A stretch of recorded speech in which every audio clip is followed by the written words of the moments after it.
योद्धा न्यूज मराठी। राजगुरुनगर तालुका खेड जिल्हा पुणे।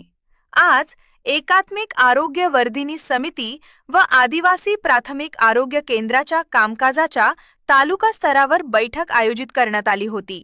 त्यावेळी एकात्मिक आरोग्य वर्धिनी समिती व आदिवासी प्राथमिक आरोग्य केंद्र आदिवासी, ग्रामीण व शहरी भागातील नागरिकांना दर्जेदार आणि सुलभ आरोग्य सुविधा मिळण्यासाठी, प्राथमिक आरोग्य सुविधा मिळण्यासाठी आरोग्य केंद्र बळकट करणे व रिक्त पदे भरणे, आशा वर्कर कार्यकर्ते उपलब्ध करून देणे, ग्रामीण भागातील गरोदर माता नोंदणी करणे, कुटुंब कल्याण, शासकीय वीज, आरोग्य योजनाचा प्रभावाची अंमलबजावणी या संदर्भात आढावा घेण्यात आला।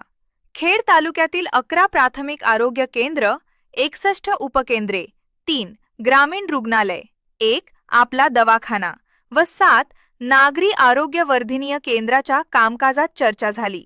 नागरिकांना आरोग्य सेवा उपलब्ध करून देणे हे उद्दिष्ट आहे। बैठकीच्या शेवटी जुग जुग जिओ अवयदानाच्या अभियानात अंतर्गत उपस्थित अवयदानाच्या विषयी शपथ घेण्यात आली। त्यावेळी खेड तालुक्याचे आमदार बाबाजी शेठ काळे, खेड तालुका पंचायत समितीचे सभापती विद्याताई मोहिते, उपसभापती मंगेश दादा सावंत, पदाधिकारी सदस्य, प्रशासकीय अधिकारी, आरोग्य अधिकारी तुमच्या उपस्थितीमध्ये कार्यक्रम संपन्न करण्यात आला। या बातमीचा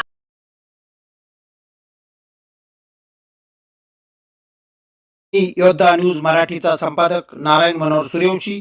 रोजच्या खात्रीशीर बातम्यांसाठी पाहत रहा आमचे न्यूज चॅनल।